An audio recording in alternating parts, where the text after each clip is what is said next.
Hi everybody, Chris Schulte here with Greenlight Quilts. I'd like to show you how I prepare circles with nicely tucked under edges that look really good when they're done. So I use a product called Mary Kay Buckley's Perfect Circles, and they come in these heat-resistant plastic templates, all a gazillion different sizes. They have the smaller circles and the bigger circles. What I'm going to do is trace around on my fabric. Sorry, my thumb's in the way. And what's really nice about this, you know how hard it is to trace and cut out a perfect circle? You just need a rough guideline. It doesn't have to be perfect. You're going to take your Karen K. Buckley serrated blade scissors. And here's the secret. Don't kill me. But you're going to need to cut around about 3/16 of an inch of a seam allowance. And just think of it as less than 1/4 of an inch, but more than 1/8 of an inch. Also, remember that when we trace the circle, the inside of that purple line is the true perimeter of the circle. Sometimes those markers the fabric markers can have really thick lines. Let's get rid of this extra stuff. That's better.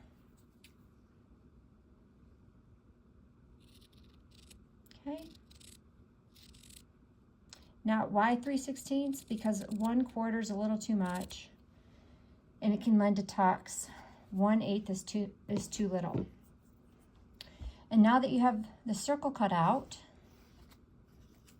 you're going to baste a thread, either thread a needle and run a line of basting stitches. Now the smaller the circle you use, the smaller the basting stitches you need.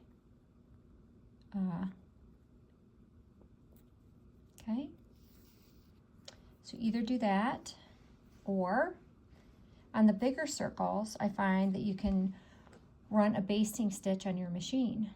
That works just as well too.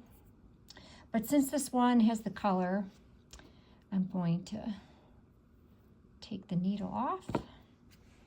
Okay. Now, at this point, if you like to use starch, which anytime you have to hold a crease, it probably might be a good idea. I'm going to give it a squirt of Mary Ellen's Best Press. Okay. And then you take your template. I'm going to try to do this while I maneuver around the camera. I have my reliable iron. This great 1-temp reliable iron. I really like this thing. It has a nice weight. I don't like to use a lot of steam. Okay, so here's my threads. Let's get them separated. I've got one. So this thread's coming around here, this one's coming around there.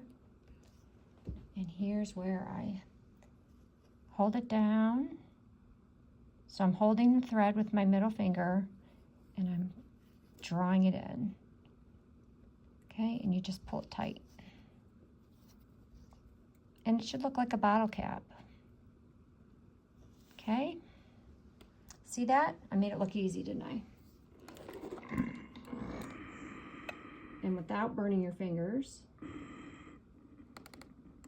don't want to let go of those threads until I've got my iron down. Okay, there we go. Then you just kind of set the iron on it. So many of my students are absolutely brutal with their irons. I mean, talk about strong arming. And fabric is just really wimpy. It wants to go in the place you set it to.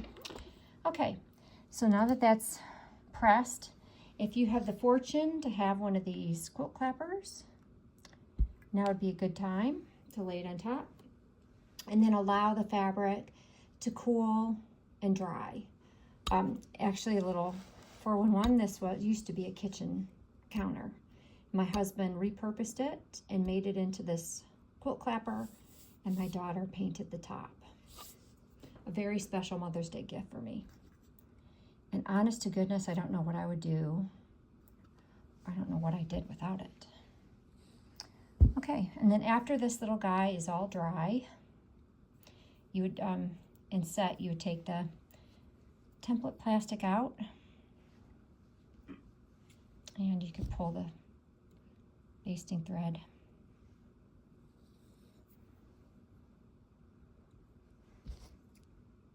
Let's see if I can do this gracefully.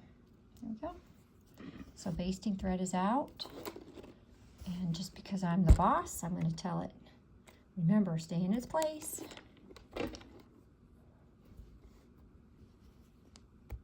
Okay.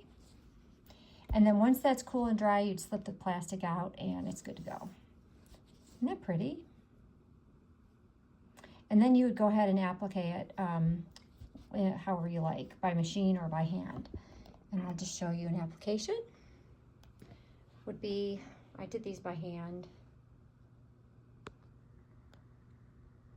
And they're a lot smaller than the ones I did, but that's how I do circles. And I hope that you find that the Karen K. Buckley product is as awesome as I find it. Have a good day. Be happy, be scrappy. Bye.